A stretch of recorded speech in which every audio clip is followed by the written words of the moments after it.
Hello students, this is video number 9 of Center of Mass, and this is just the continuation of the video previous video number 8, in which we studied about conservation of linear momentum।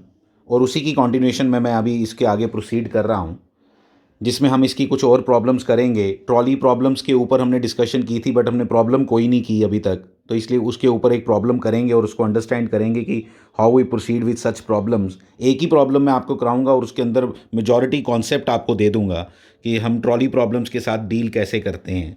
ठीक है, difficult से difficult problem मैं आपको जो सबसे difficult होगी वो discuss करेंगे, और बड़े एक एक स्टेप आपके साथ डिस्कस करूँगा। आप उसको अच्छे से नोट करो, एक एक कहानी को समझो, तो आपको सब समझ आएगा। उसको फिर मैं रिलेट भी करके बताऊंगा कि वही सेम ट्रॉली प्रॉब्लम किसी भी फॉर्मेट में पूछी जा सकती है। वो उसी को टैंक की लैंग्वेज में भी पूछ सकता है, वो उसी को रिकॉइलिंग ऑफ गन की लैंग्वेज में भी पूछ सकता है, वो कैसे भी पूछ सकता है। कहानी वही है। आप जस्ट इमेजिन करो कि ट्रॉली से कोई पर्सन अगर मान लो 50 लोग ट्रॉली के ऊपर चढ़े हुए हैं, और एक एक करके, और ट्रॉली चल रही है विद सम वेलोसिटी, और एक एक करके कोई कूद रहा है, कोई लेफ्ट पे, कोई राइट पे, कोई कहीं पे। ठीक है, तो इस तरह से कूद रहा है उधर से, और उसकी उनके कूदने की velocity with respect to trolley आपको गिवन है।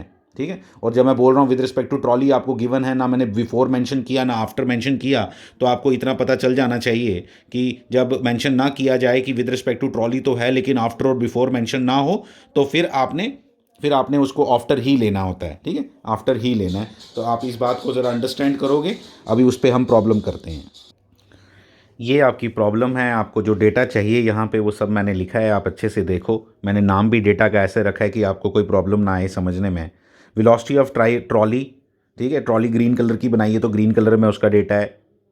बाकी कलर का भी ध्यान रखा है आप इसको प्लीज़, कि आपको क्लैरिटी आए, इसलिए बस, और कुछ नहीं। Velocity of trolley is equal to 10 metre per second. Velocity of mass of the trolley is 30 kg। Fine. अब होना क्या है इसके अंदर, मैं आपको बता देता हूँ। ये वाला बॉय जो है, इसने भी जंप करना है।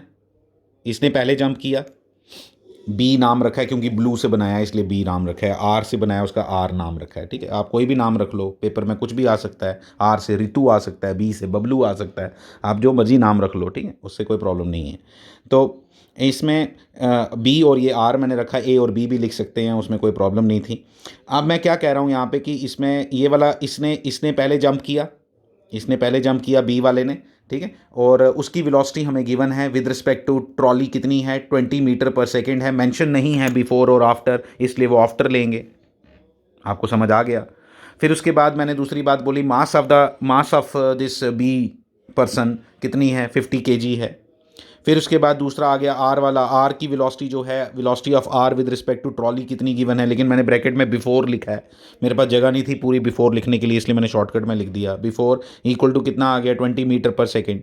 मास ऑफ द आर किसके बराबर है, 80 kg के बराबर है। ठीक है, तो ये सारा गिवन डेटा है। पहले जंप किया बी वाले ने, ठीक है, उसके बाद किया आर वाले ने, और बताओ कि अब अल्टीमेटली ट्रॉली की वेलोसिटी क्या होगी। Their velocities have been given here, their velocities have been given here. Initial momentum लिख रहा हूँ मैं इस फिगर के लिए। आप फिगर देखो, इसमें आपको फिगर नहीं सब कुछ बता दिया। एक पर्सन जंप कर गया, एक अभी ट्रॉली पे ही है। ठीक है, ट्रॉली का मास वगैरह सब कुछ आपको गिवन था, इसलिए हम लिखेंगे इनिशियल मोमेंटम। पहले से मोमेंटम कितना था जब ये दोनों इधर थे, ये भी इधर ही था। ठीक है, तो इसका मोमेंटम क्या आएगा, initial momentum is equal to, मैं लिख रहा हूँ, trolley was moving with the speed of 10 metre per second, it was given in the question.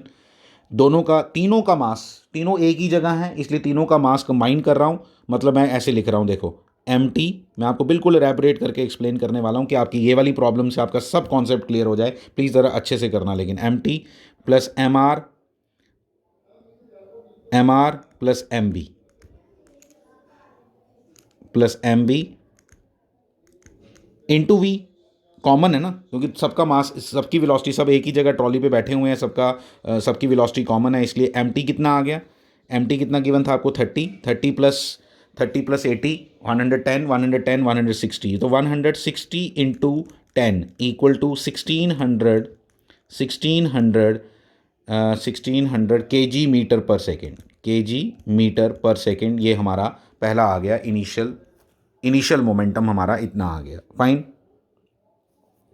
Initial momentum हमारा ये आ गया, हमने याद रख लिया 1600 kg मीटर। देखो ये डायग्राम के साथ ये हमने ऐसे समझा, इसको मैंने चेंज कर दी डायग्राम। इनिशियल मोमेंटम तो इसका निकलेगा, all are moving with the same velocity, कितनी 10 मीटर पर सेकेंड। ट्रॉली की जो वेलोसिटी है उसी के साथ सब चल रहे हैं। ये हमने इनिशियल मोमेंटम इसका लिख दिया। फाइन, इतनी बात आपको समझ आनी चाहिए। ये हमारा इनिशियल मोमेंटम है, इतनी बात हमें क्लियर हो गई। अब जंप किया किसने? अब ब्लू वाले ने जंप कर दिया, ठीक है। अब ब्लू वाला जंप करेगा तो कैसा दिखेगा वो हम देखेंगे अभी, ठीक है। उसको देखते जाओ, मैं बताता हूँ आपको। फिर हम इसका मोमेंटम लिखेंगे कि इसके लिए फाइनल मोमेंटम क्या आया, ठीक है। जब एक स्टेज आपकी ये वाली बनी, इसमें अब हम क्या चेंजेस करेंगे देखना आप अभी।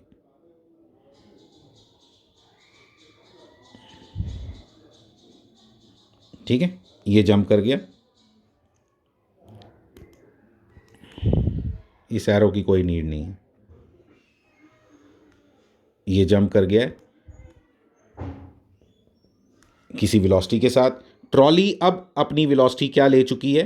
अब उसकी वेलोसिटी हो गई, मान लो वी टी थी पहले, अब आ गई उसकी वी टी डैश। अब उसकी वेलोसिटी कितनी है? We T dash. जब उसकी वेलोसिटी वी टी डैश है, अब हम फाइंड करना चाहते हैं कि इसका मोमेंटम किसके बराबर आएगा। देखो यहाँ पे हम क्या करेंगे, अब मैं सीधा लिख रहा हूँ 1600 आपने पहले निकाला था मोमेंटम। आपका मोमेंटम क्या है, ठीक है। इनिशियल इक्वल टू फाइनल भी कर रहा हूँ, अब मैं फाइनल अलग से नहीं लिख रहा। ये आपका इनिशियल मोमेंटम आ गया जो हमने पहले से कैलकुलेट किया हुआ था, ठीक है। 1600 ये आपका मोमेंटम आ गया। 1600 इक्वल टू, ठीक है। अब इक्वल टू से पहले एक काम और करना पड़ेगा। ये जो इसकी वेलोसिटी गिवन है ये कितनी है? 20 metre per second with respect to this given है, ठीक है। तो इसलिए इसकी velocity with respect to ground क्या होगी उसको ज़रा समझते हैं। उसको मैं बताता हूँ आपको। What is given to you? What is given to you? You are given with V B T.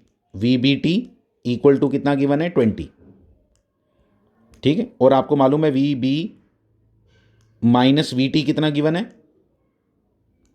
20। और वी टी गिवन नहीं है, वी टी डैश गिवन है। बिल्कुल वी टी डैश गिवन है, आफ्टर द है। इसमें मेंशन नहीं था इसलिए हमने आफ्टर लिया। इसलिए आपका वी बी किसके बराबर बना? आपका वी बी बराबर बन गया 20 प्लस वी टी डैश। 20 प्लस वी टी डैश, ये आपने डिराइव कर लिया, ठीक है। प्रैक्टिस करोगे तो आप जल्दी देख के बता सकते हो। मैं तो देख के बता देता हूँ, लेकिन आप प्रैक्टिस करके खुद बताओ कि डायरेक्ट कैसे मिलेगा ये, ठीक है। तो ट्रॉली की डायरेक्शन आप किसी भी डायरेक्शन में ले सकते हो, इसमें कोई घबराने वाली बात नहीं है, ठीक है। हो गया, यहाँ तक समझ आ गया हमें। 1600 इक्वल टू क्या लिखेंगे? 1600 इक्वल टू लिखेंगे अब ट्रॉली प्लस ये मैन बचा हुआ है, तो ट्रॉली प्लस मैन अभी भी सेम वेलोसिटी के साथ चलेंगे, इसलिए मैं लिखूंगा 80 प्लस 110 आ गया। 110 V T dash, 110 V T dash plus plus कितना? 50 ब्लू वाले का वेट मल्टीप्लाइड बाय 20 प्लस वी टी डैश। 20 प्लस वी टी डैश, ये बन गया। तो ये आपकी इक्वेशन बन गई जिसमें 1600 इक्वल टू ये बन गया। यहां से आपको वी टी डैश की वैल्यू मिल जाएगी। वी टी डैश की कैलकुलेशन की मैंने, और आंसर पता क्या आ रहा है? आंसर आ रहा है 15/4। आप अच्छे से करना, मेरे से कैलकुलेशन मिस्टेक हो सकती है, कोई प्रॉब्लम नहीं है उसकी। आप कॉन्सेप्ट को सीखते जाओ। Metre per second, V T dash is equal to 15/4 metre per second, ये इसका आ गया। आप चेक कर लो अच्छे से। तो इस इक्वेशन को सॉल्व कर, इक्वेशन समझना इंपॉर्टेंट है, कैलकुलेशन तो आनी चाहिए ना अब तो, ठीक है। तो V T dash is equal to कितना आ गया? 15/4 मीटर पर सेकेंड। देखो अब ये आपका इफेक्ट आया, जो आपने 15/4 कैलकुलेट किया उसकी वजह से अब क्या है, वो पर्सन तो चला गया जिसने इम्पैक्ट डालना था, जंप मार के वो पहुंच गया ग्राउंड पे जहां उसने जंप मारना था, ठीक है। उसका तो इम्पैक्ट चला गया, ब्लू वाला पर्सन गायब हो गया, ठीक है। ब्लू वाला पर्सन गायब हो गया, अब रेड वाला बचा हुआ है, ठीक है। ट्रॉली का कलर चेंज हो गया, घबराना नहीं, उससे कुछ नहीं होता। तो यहाँ पे जो इम्पैक्ट उसने फेंकना था उसने इम्पैक्ट। और आप एक चीज़ और नोट करो, अगर पर्सन यहाँ ये ट्रॉली इधर ही चल रही थी 10 मीटर पर सेकेंड से, और यहाँ से उसने जंप किया, इसी डायरेक्शन में चल रही थी, इसी डायरेक्शन में उसने जंप कर दिया अगर, तो उसने अपना न्यूटन्स थर्ड लॉ की वजह से यहाँ इफेक्ट फेंकना था, धक्का मारेगा ना इसको, तो इसकी स्पीड कम होनी थी, ये डन था, ठीक है। 10 मीटर से था, अब कितना रह गया? 3.75। ये समझने वाली बात है। हाँ, अगर ये इधर होती तो इसकी स्पीड बढ़ जानी थी, ठीक है। अब स्पीड बढ़नी है, अब स्पीड बढ़नी है, आप ध्यान देना, अब तो स्पीड बढ़नी है। आपको मालूम है क्यों? ठीक है। अब इसने जंप मारना है इधर, तो इसने इसको धक्का मारना है, ठीक है, इसको धक्का मारेगा न्यूटन थर्ड लॉ के, जो जब ये यहाँ जंप मारता है तो ये धक्का मारता है, धक्का मारता तो ये आगे चलेगा। ठीक है, ये प्रॉपर वे नहीं है अंडरस्टैंड करने का। इक्वेशंस तो अपने आप रिजल्ट देती हैं, आपने देखा भी रिजल्ट कैसे दिया। ठीक है, अब मैं बता रहा हूँ आपको कि इस स्टेज में अब इनिशियल मोमेंटम क्या है। इस स्टेज का इनिशियल मोमेंटम क्या है, मैं आपको बताता हूँ। लिख लो आप initial momentum is equal to होगा 80 + 30, यानी कि 110 इंटू 3.75, दैट्स इट, सिंपल कहानी। 110 इंटू 3.75 लिख दो, या 15/4 लिख दो, 15/4 लिख दो, इक्वल टू, यहाँ से आंसर आ जाएगा आपका। देखो ये कैलकुलेशन का रिजल्ट आ गया, मैंने 15/4 लिखा, उससे मुझे सिंपल लगा करना। ठीक है, 55 इंटू 15 कर लो, 825/2 आ गया। ठीक है, 825/2 ये इनिशियल मोमेंटम आ गया इस स्टेज का। 3.75 कैसे आया आपने निकाला हुआ है, कुछ नहीं, 2 क्वेश्चन बन गए हैं, कुछ नहीं हुआ। वहाँ से वीटी नहीं, वहाँ से वीटी, अब एक और स्टेज आएगी जब हम अब वीटी डबल डैश लिखेंगे। ये वीटी डैश था, ये वीटी डैश था, वीटी डैश कैसे बन गया, वो पर्सन ने जंप किया इसलिए। ठीक है, अब इसकी बात करते हैं। देखो मैंने सब कवर किया इस वीडियो के अंदर, इस क्वेश्चन के अंदर रादर। अब आ जाती है फिर बात की ये कितनी वेलोसिटी के साथ। आप देखो स्टेजेस मैंने बना दी सारी, आपको दिख रहा होगा अब क्या है। अब ट्रॉली की स्पीड से चलेगी, वो वीटी डबल डैश लिख दिया, डायरेक्शन मैंने वही चूज़ की है। देखते हैं प्लस आता है माइनस आता है, अपने आप रिजल्ट्स आएंगे। अगर माइनस आया तो मतलब ट्रॉली इस डायरेक्शन में नहीं, इससे उल्टी डायरेक्शन में चल रही है। अभी ये पर्सन गिर गया, कौन सा वाला था ये, गिर नहीं गया, जंप किया इसने। ठीक है, कितनी स्पीड से जंप किया इसने, कितनी स्पीड से जंप किया इसने, किया 20 मीटर पर सेकंड। लेकिन 20 मीटर पर सेकंड जो है इसकी विद रिस्पेक्ट टू ट्रॉली, और वो भी बिफोर है तो वीटी डैश लेना, वीटी डबल डैश नहीं लेना। बस ये कहानी थी। मैंने आफ्टर भी कवर किया इस न्यूमेरिकल के अंदर, इसके अंदर मैंने बिफोर भी कवर कर दिया। अब क्या है इसमें मैं बताता हूँ आपको गिवन क्या है। आपको गिवन है आर था ना, ये टी गिवन था, इक्वल टू कितना, 20। ठीक है, फिर मुझे मालूम है कि टी किसके बराबर होता है, मैंने लिख दिया माइनस टी, ऐसे लिख दो अभी, फिर मैं बताता हूँ आपको फिर वो क्या लेना है आपने। ठीक है, तो इक्वल टू क्या, 20। फिर सोचो कि टी कौन सा लेना है, तो आर इज इक्वल टू क्या आ गया, आर इज इक्वल टू क्या आ गया, आर इज इक्वल टू आ गया 20। एक सेकेंड, अब देखो ध्यान से।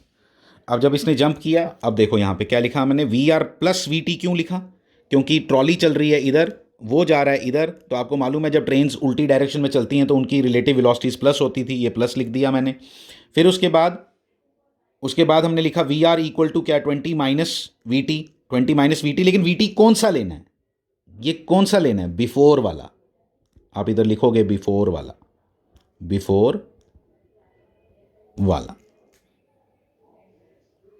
तो बिफोर वाला कौन सा है, वीटी डैश, जो हमने पिछली डायग्राम में बनाया था। इसलिए आंसर क्या आ गया, 16.25 मीटर पर सेकेंड। इससे हमें ये पता चला कि ये जो पर्सन जंप किया यहाँ से, ग्राउंड वाला जो बंदा इसको देख रहा होगा, वो देख रहा है भाई ये कि 16.25 मीटर पर सेकेंड से ये जंप किया है। ये आपने ध्यान रखना है। ठीक है, ट्रॉली जा रही है आगे। अब आपने इसका इनिशियल मोमेंटम कैलकुलेट पहले से करके रखा हुआ है। कितना इनिशियल मोमेंटम क्या लिखा था आपने पहले, 825/2 इक्वल टू, अब इसका मोमेंटम देखो, ये ट्रॉली कितने केजी की, 30। ठीक है, 30 इंटू क्या, वीटी डबल डैश जो हमने कैलकुलेट करना है, प्लस लिखे माइनस आएगा क्योंकि ये इस तरफ जंप किया है। ठीक है, तो इसलिए माइनस आएगा, और क्या आएगा, इसका वेट कितना, 80 इंटू इसका खुद का वेलोसिटी कितनी अभी आपने निकाली, 16.25, वो आप पहले ही कैलकुलेट करके आए हो। ठीक है, यहाँ से आपको वीटी डबल डैश निकल जाएगा, मैं कैलकुलेशन नहीं कर रहा, आप ये छोटी सी कैलकुलेशन अब आप खुद कर सकते हो और इसके रिजल्ट्स निकाल लो। ठीक है, सिंपल सी कहानी थी, कुछ भी मुश्किल नहीं है। क्वेश्चन बहुत लेंथी था, लेकिन मैंने काफ़ी टाइम लेके आपको एक्सप्लेन किया है, लेकिन इसके लिए बहुत अच्छे से इसको करके रखो। अब जैसे आपने ये वाली प्रॉब्लम की, इसको ज़रा अंडरस्टैंड करो कि इसकी प्रॉब्लम क्या क्या बन सकती है। मैं बताता हूँ, वो इस तरह से प्रॉब्लम बना सकता है कि एक गन है। देखो ट्रॉली को मैं गन के साथ कैसे रिलेट करूँगा, आप ज़रा समझना। ठीक है, ये गन है,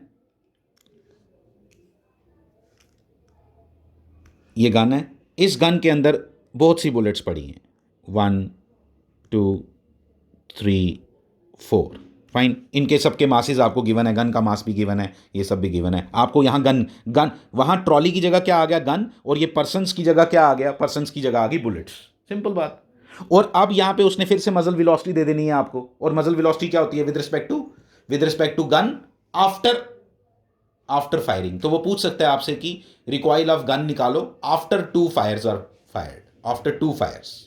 तो आफ्टर 2 फायर्स तो वही हो गया, वो 2 फायर्स ही थे, वो 2 फायर्स ही थे जो 2% गिरे, एक उधर गिरा, उसमें तो इसमें तो डायरेक्शन भी सेम रहनी है, यहाँ पे तो उससे ईजी है, यहाँ पे तो बुलेट निकलेगी तो इधर ही निकलेगी, पीछे से तो ना बुलेट निकल सकती है कभी। समझ आई बात? तो मजल वेलोसिटी की कहानी क्या थी, वो आफ्टर ही होता है, वो कभी भी बिफोर नहीं होता, वो that is always after, after the bullet is fired.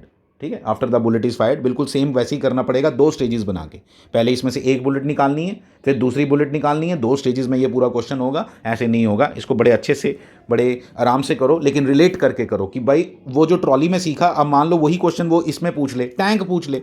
एक टैंक है जिसमें से 2 शेल्स बाहर निकलते हैं, फायर होते हैं, उसकी भी मजल वेलोसिटी गिवन होती है। वो मजल वेलोसिटी जो होती है वो विद रिस्पेक्ट टू क्या होती है, विद रिस्पेक्ट टू टैंक होती है। विद रिस्पेक्ट टू टैंक है तो विद रिस्पेक्ट टू टैंक है तो आफ्टर है, बिफोर नहीं है। फिर आपसे पूछेगा टैंक कितनी, आपने देखा होगा फिल्मों में ही देखा होगा, ऐसे टैंक कहाँ देखना आपने।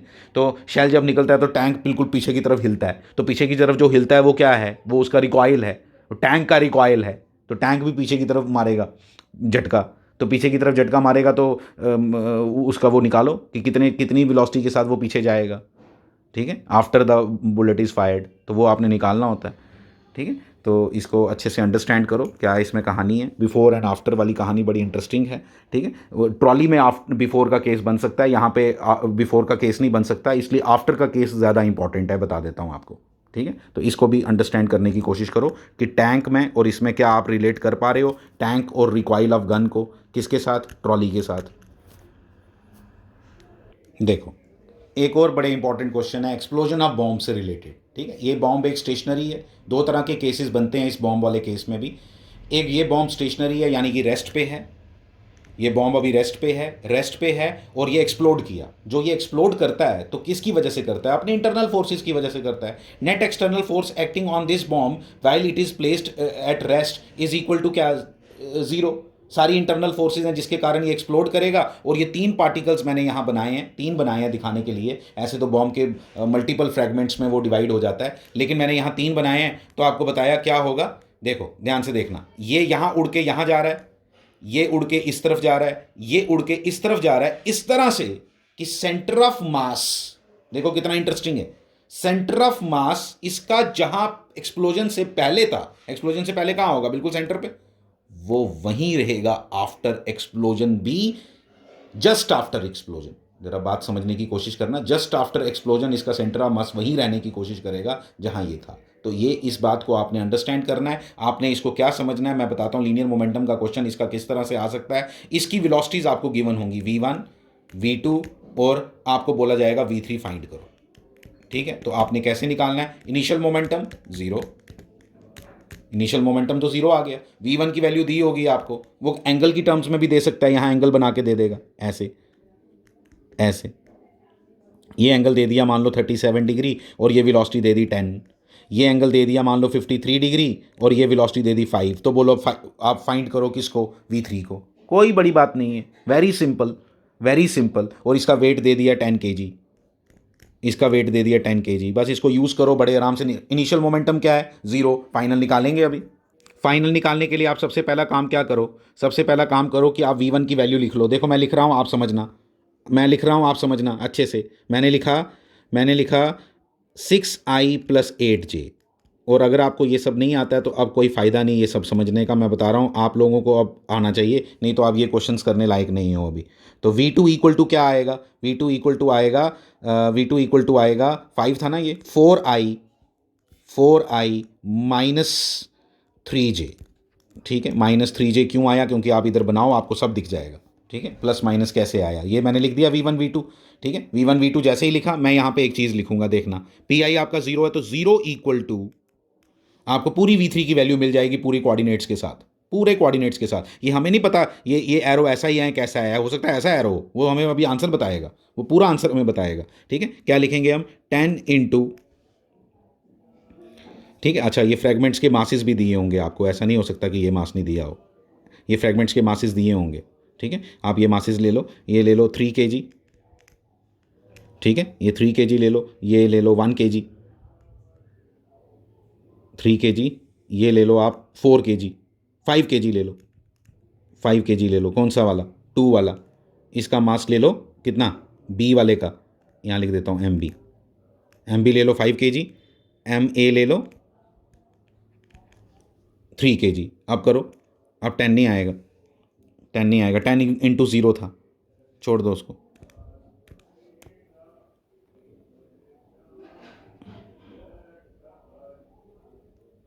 इसको देखो कैसे करेंगे अब।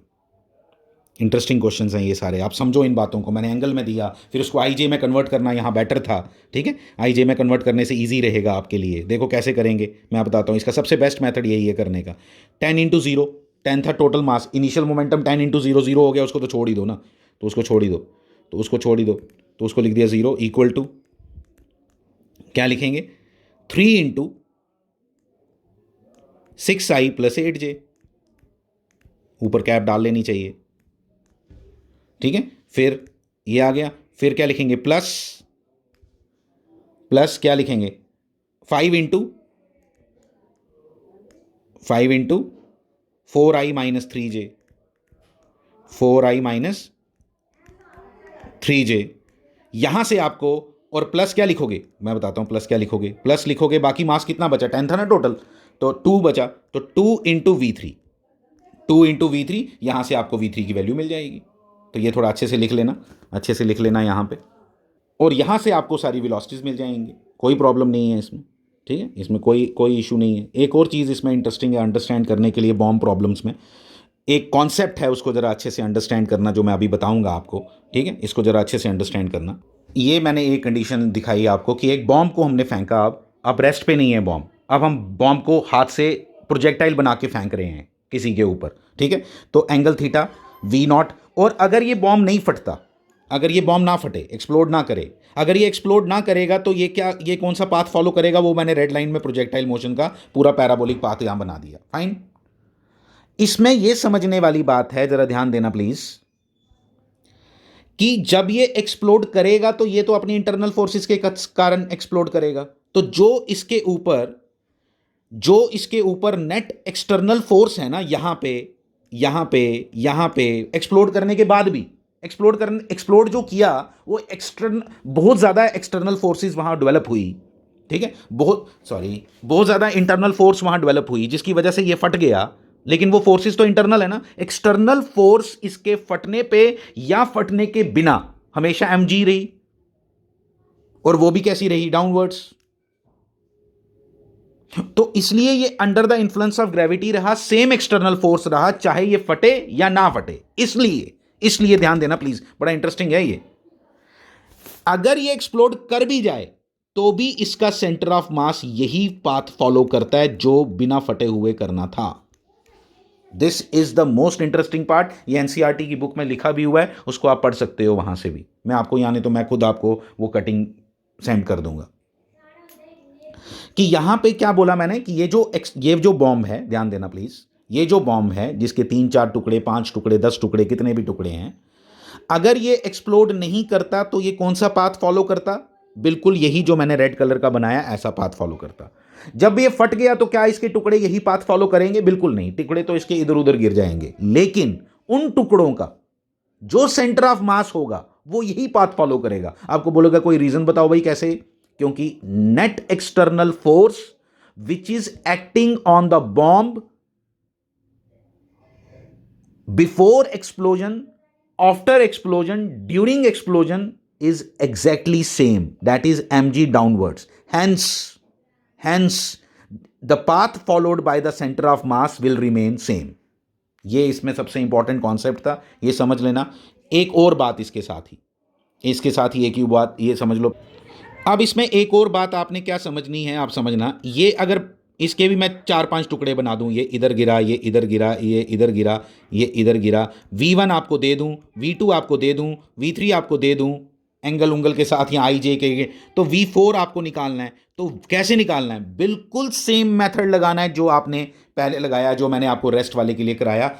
कैसे, ध्यान देना प्लीज, जरा ध्यान से। वहां पे हमने लीनियर मोमेंटम को कंजर्व करवाया, प्लीज, ये बड़ा इंपॉर्टेंट है जो मैं बता रहा हूं, ठीक है। जस्ट आफ्टर एक्सप्लोजन ये वेलोसिटीज कैसी होंगी ये आपने समझना है, जस्ट आफ्टर एक्सप्लोजन ये वेलोसिटीज क्या होंगी ये हमने समझना है।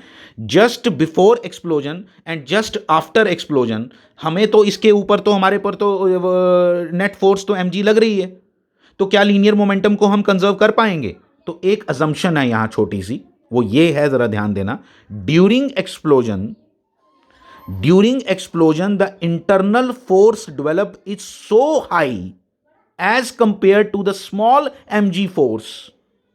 स्मॉल mg कितना एक्ट कर रहा होगा? 1 kg का ले लो ये, तो 10 न्यूटन इसके ऊपर फोर्स एक्ट कर रही होगी। कौन सी? mg downwards. लेकिन जब ये इंटरनल फोर्सेस के कारण फटता है, वो भी मैं आपको एक्सप्लेन करता हूं क्या, क्योंकि चेंज इन मोमेंटम कितना हुआ आप सोच सकते हो। जब बॉम्ब एक्सप्लोड करता है तो उसके फ्रैगमेंट्स कितनी तेजी से उस समय भागते हैं, तो चेंज इन मोमेंटम कितना हुआ? जीरो था पहले, जीरो वेलोसिटी थी पहले, अब वेलोसिटी कितनी हो गई? बहुत ज्यादा हाई, 100 मीटर पर सेकेंड। तो change in momentum, rate of change of momentum, rate कितना है, कितनी जल्दी ये एक्सप्लोड करता है, कितना टाइम लगाता है एक्सप्लोड करने में? Milliseconds. तो जब आप मिली सेकेंड से डिवाइड करोगे तो internal force developed is very high. कैसे निकाली मैंने इंटरनल फोर्स? फॉर्मूला लगाया dp/dt, Newton second law, rate of change of momentum. तो rate of change of momentum is so high. Why so high?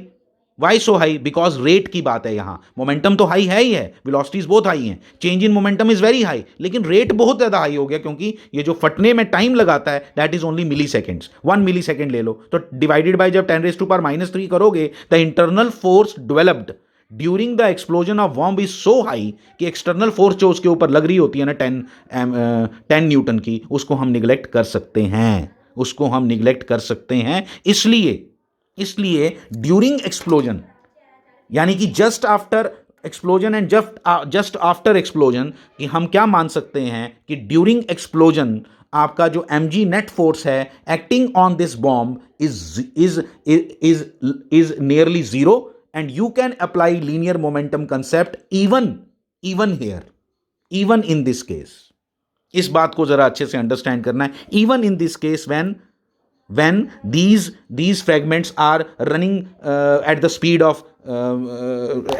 of but their center of mass will follow the same projectile motion, same parabolic path. दो different concept हैं, इन जरा बातें जरा अच्छे से understand करना कि centre of mass projectile motion he follow करेगा, पहली बात। दूसरी बात, अगर लेकिन ये सेम क्वेश्चन जो पीछे मैंने आपको रेस्ट वाला करवाया, अगर इस पे पूछ ले कि भाई ये इस हाईएस्ट पॉइंट पे आके फटा और इसकी ये 3 फ्रेगमेंट्स की ये वेलोसिटीज थी, बताओ चौथे वाले की क्या होगी, तो आप सेम कॉन्सेप्ट लीनियर मोमेंटम का कैसे यूज कर सकते हो। उसमें सिंपल एक लाइन लिखनी है आपने कि internal forces developed during the explosion of a bomb are so high as compare to the external force, that is mg, that is why we can neglect that mg force and we can say the net force acting on the bomb during explosion is very low, that is why that can be neglected, और हम इसमें linear momentum का concept लगा के v4 nearly calculate कर सकते हैं।